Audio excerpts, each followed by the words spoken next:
Part 3, The Return.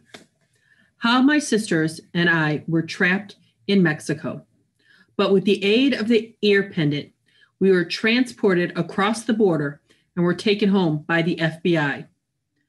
How we encountered, rejected, and sent Papa away. And how we eventually gained happiness with Mama. The cactus. On what a regal cactus, crowned with purple prickly pears. Chapter 16. Shortly after breakfast the next morning, we stuffed our belongings into our backpack and headed home. Abula Jimenez was sitting at the table drinking coffee when we went into the kitchen. Sitting next to her hand on the table was a small pile of tiny homemade envelopes. She took them and placed them in my hand when I sat next to her. Something to get you started, she said, closing my hand over them. What are they? I took the sealed rectangulars and turned them over to read the hand-printed labels. Samatas, from my garden to yours, Abula said. I looked through the assortment of seed packets she had put together for me and almost burst into tears. I'm going to miss you, Abula Jimenez. Me too, my grandmother said, pulling me close for a hug. I'm going to miss you too, Delia chimed in. Abula let go long enough to hug Delia. I put the seed packets in my left pocket of my shorts and wiped my eyes. I wish we could have stayed longer. My grandmother pulled a handkerchief out of her dress pocket and dabbed at her eyes. I know, me too. But don't be sad, Abula. Peta squeezed in with us and put her arms around our grandmother's neck. We love you. You're the best grandma ever. You are Abula. That's why we love you so much. Delia let out a disgusted groan and rolled her eyes. She looked down at Peta and declared, You're such a kiss-up. Abula smiled. Oh, I know you love me, Peta, just like I know you love your mother. That's why it's important you get back there. She is going through a difficult time right now. She needs you as much as you need her. She patted her cheek, kissed our foreheads, and caressed our hair before she continued. Besides, now that you know where I live, you can start visiting me more often. Only maybe you can drive with your mama next time. You and your mama are welcome to come stay with me whenever you want, for as long as you want, especially at Christmas time. Oh, yes, we'll bring presents and eat tamales and stay up very late at night, exclaimed Peta, not at all sounding like a kiss-up, but like her true, generous self. And Peta, that mama knows and loves and babies more than the rest of us. That sounds like a plan, Abula Jimenez said, hugging each of us in turn again. We'll do that then.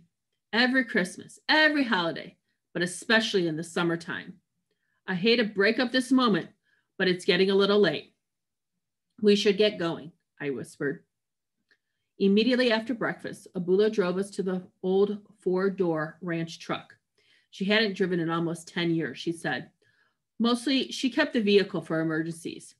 Everything that needed to be driven to and from the enchiladas was taken care of by either Roberto or his son, Arturo, who loved to go into town. But today, she decided to drive us to the border herself because there was only room in the pickup for 6 people. Her driving was a little rusty, which made for an interesting ride. Sometimes she veered out of her lane for a second or slowed down so much. She'd been driving way below the speed limit. But all in all, I felt confident in her ability to get us to the Francesco safely. During the ride, the girls were somber, almost distant, but Abula Jimenez was full of spunk. She talked all the way up Highway 57, giving us advice about how to handle questions we might encounter about our adventure in Mexico. She didn't believe in lying, was against it, in fact, but She always didn't feel we should go around telling people that thing would make them think we were fibbing. Nowadays, people are too critical and don't believe in magic anymore, Abula Jimenez said as she drove us down the road. Best to keep it all the supernatural experience to yourself. No use trying to convince people of things they can't understand, much less believe. It was good advice, and we all agreed Mama would be the only one who we'd ever believe us. Because, to be honest, if I hadn't lived it myself, I wouldn't believe it either. Halfway up to the border, Abula stopped to buy us new outfits before we drove on.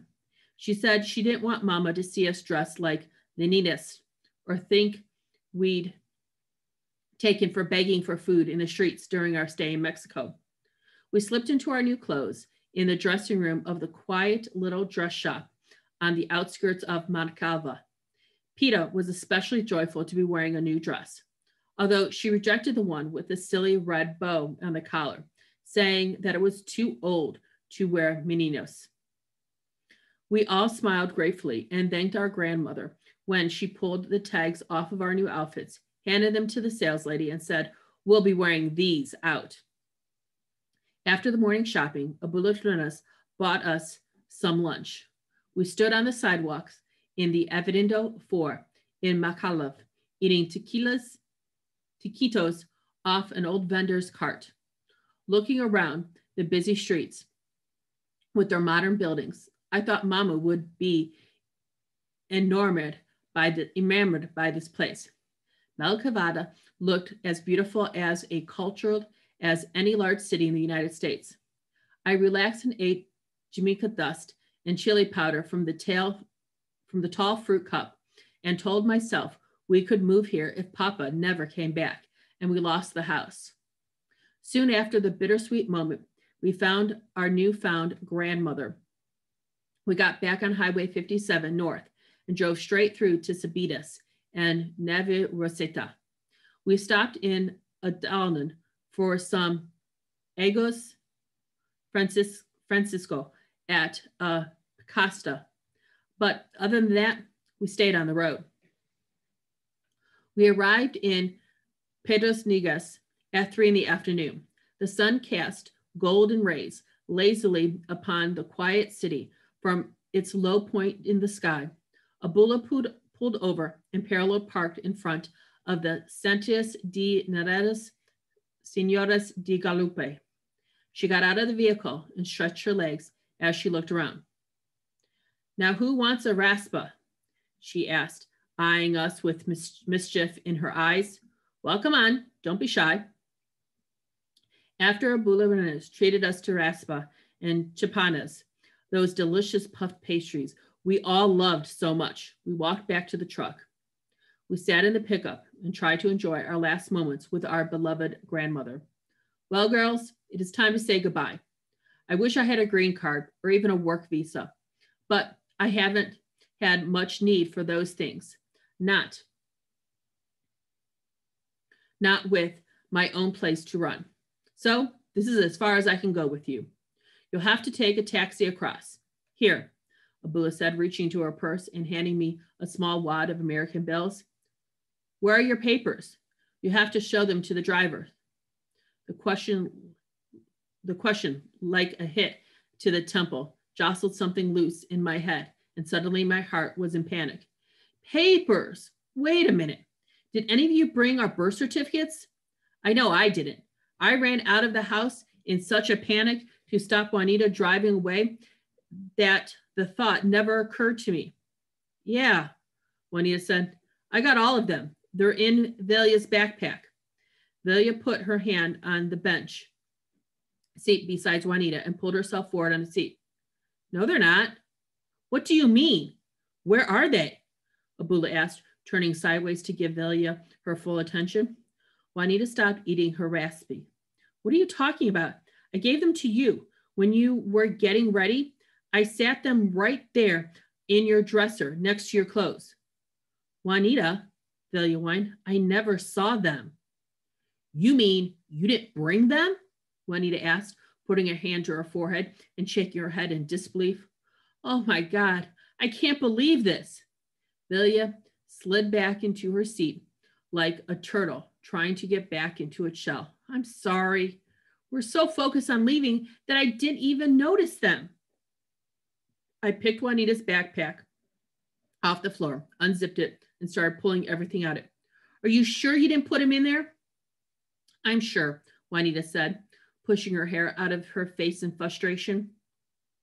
I unzipped every zipper and looked through every pocket of Juanita's backpack, making sure no documents were hidden there. Delia, Peta, did you bring anything else? Your school IDs? Anything that might prove who we are, we're saying we are? School IDs aren't going to help us. You need a state ID or a birth certificate to get across, Delia said. And no, I didn't bring mine either. I dumped Juanita's backpack on the floor and sat with my back pressed against the truck's door, looking at Abula as I rubbed my forehead. Suddenly, I had a massive headache. I can't believe this. After everything we've been through, and now we can't go home. Now, hold on. Let's not get melodramatic, Abula said. She pointed behind me to the other side of the plaza. All we have to do is go in there to the Aduda's office and tell them everything. Well, not everything. Remember what we talked about? None of that magical stuff. We don't want to lose credibility. Anyway, they'll get in touch with the authorities on the other side and someone will get a hold of your mother. It will take some time, but they'll sort it out. It's in our best interest to get the matter resolved as soon as possible, especially with all the media attention we've been getting. So I'm sure you won't be waiting long. You'll be home sometime tonight. I'm sure of it. Peta sat forward on her seat and poked her head over Abula to look at us.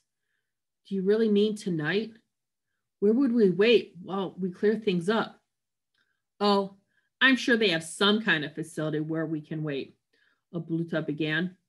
You mean like a detention center? Delia's high-pitched voice echoed in horror in her wide eyes. Oh, I'm not saying in a detention facility on this side of the border, Velia said, shaking her head. Cecilia said the police are corrupt, and we've heard the stories. People have to pay huge bribes just to see their families members when they're detained on this side of the border. Mama can't even afford to pay a phone bill. There's no way she'd have the money to get all 5 of us back. Not all rumors are true, Abula said, frowning, mirroring her forehead. Not everyone is corrupt. Let me see that. Juanita reached back and pulled on Velia's backpack until Velia wiggled her shoulders out of the straps and handed her bag. Frantic, Juanita rummaged through Velia's bag like her life depended on it. Regardless, I don't think we should take any chances by going to the authorities, even if we were to do right by us. The whole thing would create an international incident. The media would catch wind of it and things could really get out of control. She had a point. It was already bad enough that we'd gotten all the media attention we'd gotten so far. The police couldn't let this kind of thing slide if a reporter were to wonder who was at fault and maybe call for someone's punishment. Child Protection Services would probably get involved, I said. Mama would definitely be in trouble then. Juanita pushed her fist into the empty backpack on her lap, which deflated as she leaned over like she was going to be sick. It's no use. They're not here. Wait a minute, I said. I opened the door and stepped out of the truck, looking up at the building we'd parked beside. I can't believe it. The answer's been sitting right here all along. What are you talking about? Abula asked, joining me on the sidewalk. The rest of the girls left the truck to cluster around us. Juanita followed my gaze and stared up at the statue. What's going on? This is it, the Virgin Sanctuary, her home, I said, taking in the beauty of the ancient cement building with the stained glass windows and a tall central tower. So what are you saying? Velia asked. You think we should pray? I turned to Abula Jimenez. put my arms around her, and squeezed her with all my might. Thank you, I said. We couldn't have brought us to a more ideal place. Ladies, we're going to do more than pray. We're going to go in there and ask for a miracle. A miracle? Peter straightened her clothes as she stared at the church. Yes, I let go of Abula and started off for the wooden doors of the sanctuary. Come on, I have one more spin left. Inside the dark, empty church, I walked to the nearest pew, held onto the edge of the seat, dropped to one knee, crossed myself. Then I turned left, intelligently passing the replica of the body of Christ. I touched the glass of the ancient display case and said a brief, silent prayer as I continued to make my way to the altar of the Virgin de Galupa at the front of the church. Like little ducks, the girls mimicked every move until we were all standing in front of the Virgin's altar, crossing ourselves, one right after the other. Abula reached into her pocket, pulled out a worn leather coin purse, and deposited 6 coins in the slot of the metal box in front of the iron candle holder. Then she took a long wooden stick, borrowed flame from the burning wick, and lit a new candle. She passed the stick around, and we all took turns lighting our own candle. Ready? I whispered as I took Juanita's hand in one side and Abula's on the other side. Getting close. I watched the rest of the girls take each other's hands until we were all standing in a semicircle, joined in prayer before the Virgin de Galupa, La Mira del Mexico, our Holy Mother, standing on a bed of roses. Here we go, I whispered, bowing our heads and closing our eyes. Everyone did as they were told. I let go of Abula's hand long enough to give the ear pendant a spirited flick. It spun to life, humming a joyous tune as I took Abula's hand back into mine and started to pray out loud. Visita Santa, Holy Mother, we all have done as you have asked. We delivered a man to his wife and children and tried our best to stay humble and kind and gave mercy when we were asked of us. Aztec Queen, Tanista, Holy Mother of all mankind, lend us your magical assistance one last time. Please let us cross the Rio Grande and deliver us home to our mama. At my words, the ear pendant whistled and whirled like a top, sending thousands of tiny, exquisite vibrations to every nerve in my body. Then my body jolted and my eyes flew open, as if I'd suddenly been awakened from a nightmare. Even as I blinked to focus in disbelief, I knew the vision before my eyes could not have been anything else but a dream, for we were all standing huddled together before a serene sky, a foggy mist swirling around us, and before us lay a moonlit path that lit straight up to the stars. Peter opened her eyes and her mouth dropped. Ooh, what is the... Velia began to say something, but she was so shocked by her surroundings, she couldn't finish the thought. What is this? Delia asked. Some kind of hallucination? I put my foot in front of me and took a tentative step forward. My sisters moved around, prodding and testing the moonlit path with each footstep as they milled around. No, it's real, I said. Come on, this is going to make our stupidus curl up, as if memorized by the sound of some Kelsta being softly beckoning to us. We followed the moonlit path to the heavens, silently walking on the stardust and moonbeams until we reached the summit of a hill and stopped. A brilliant dawn broke through the morning dew, caressed every shadow, and lifted the fog to reveal a floor of white clouds, dotting an azure sky. Before us stood a giant cactus patch, each pad covered with budding, prickling fruit that sparkled in the light like tonast. At the top of the hill, a youthful Tenitas, the goddess of sustenance, the girl who had saved us from the Nagro, lifted her arms to welcome us, her beloved daughters. And when I looked around, I saw that a flurry of magnificent Mariposas swarmed around us as we stood waiting on the summit of the hill, awed by the surreal beauty that surrounded us. Are we dreaming? Juanita asked. Dreams are revelations, Tonamaz said. She smiled down at us from her altar of cactus. And came far. You have come far, my children, and I am proud of you. You shouldn't have come, I said, hanging my head. My sisters got hurt, and we've put our mother in a bad position. She might never trust us again. The mother is the earth, the creator. Every part of her is alive, Tanez said.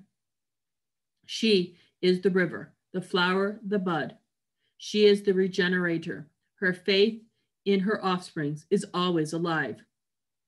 What did she say? Peta asked, her face screwed up from the confusion. Abula put her finger up to her closed lips and showed Peta she should be quiet and pay attention to what the Virgin has to say. Hetida Mayara, the youngest of my daughters. La minas pregas di Mariposi, the goddess said, turning her attention to Peta. Do you have a question? We all do, Velia interrupted. Abula Ruminis reached up and wrapped her arms around Velia and Peta's shoulder protectively. Forgive them, Great Mother. They do not mean to disrespect you or question your judgment. They are good girls, but they are also curious, inquisitive to a fault. It's what makes them brave. But you know that already, I'm sure. The Virgin smiled at Abula, and her radiance shone brightly upon us as she said, yes, that is why I chose them. You said Mama is a flower, so she's basically good to us, Velia said. But what about Papa? Why did he leave us? Delia, upon hearing her twin sister's question, pushed her way to the forefront to stand between me and Abula. Forget that. When's he coming back? Your father's like the sun, splendid to behold, but he must descend and let darkness rule for a time. I don't get it, Peta said. The Virgin stepped back from her throne and touched Peta's face. Without night, there would be no rest, no room for growth. It is just the way things are, Tonamaz explained in a serene voice. You speak in riddles like Lolarola, I accused her. I don't get it. If dreams are supposed to reveal things to us, does that mean we're dreaming now? And if we are, then how come I'm more confused than I ever was? I know you don't understand what is happening with your family, Tanez said gently, but you will when the time comes. A new dawn is approaching, but you are very clever, very brave. You will not be blinded by his light. So why did you send us on this path? I asked. What were we supposed to accomplish? Can you at least tell us that? Odelia, you are here because I needed your assistance, Tonaz said, fixing me with her gentle gaze. And you've been very helpful.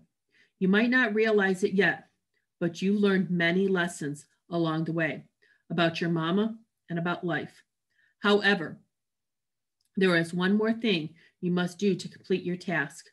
I need you to remind the mother that she is the flower, the bud, the giver of life. She needs to be honored with love and redemption. I let out an exasperating sigh. Honored with love and redemption? How am I supposed to do that when I don't even understand what you are saying? I didn't want to disrespect the Virgin, but this explanation was just more confusing. Inez placed her hand on my shoulder, and suddenly I wasn't so overwhelmed. Her gentle smile, her luminous eyes, her rose-scented perfume filled me with an inner calm, and I felt blessed.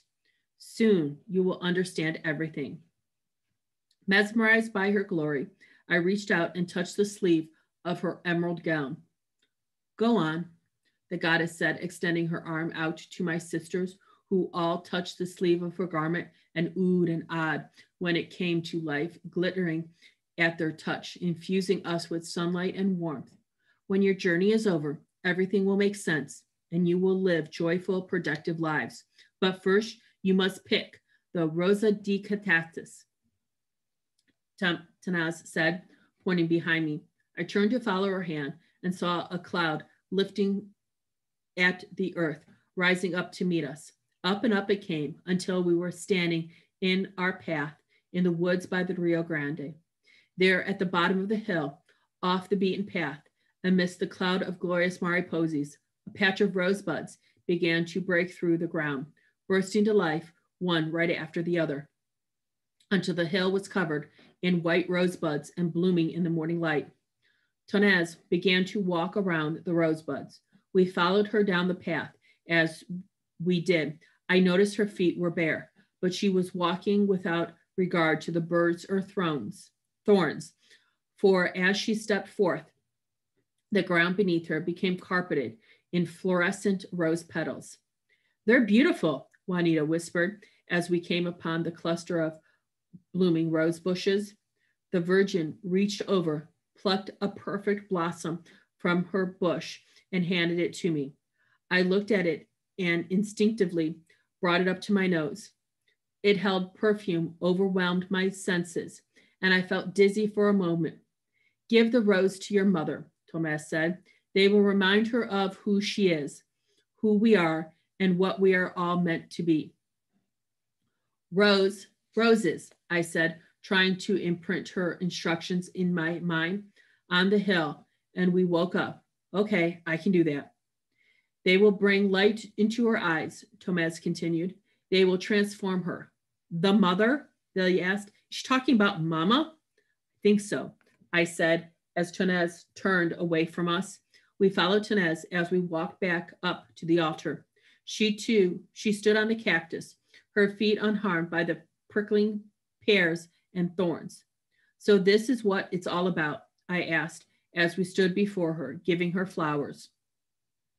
She has earned them, Thomas said, paid for them with tears of gold. Give her the roses, and you will bring her back to life. If you do this, you and your sisters will be blessed forever. You will look up to the sky and know that you played your part in creating a new life in our universe. But to end, you must begin. It's time for you to go. Pick the flowers, give them to the mother, I whispered to myself. And even as I said it over and over again, reminding myself of what had to be done, I wondered why Tonez kept referring to our mother as the mother. Her word choice seemed odd and old-fashioned, almost regal in a way. Ancient kings used to refer to themselves as we and us. So it was probably common for ancient goddesses, Tonez, the holy mother of all mankind, to use the word the to reference other mothers in her care. As I pondered this, the silhouette of the goddess began to change. The light that had surrounded us faded into darkness, and Tonez slowly disappeared into the night. The stars began to shine all around us, and the path of the stardust and moonbeams reappeared before our feet. We walked down the moonlit trail towards a dark and misty shore, a surreal place, a place somewhere between sleep and wakefulness.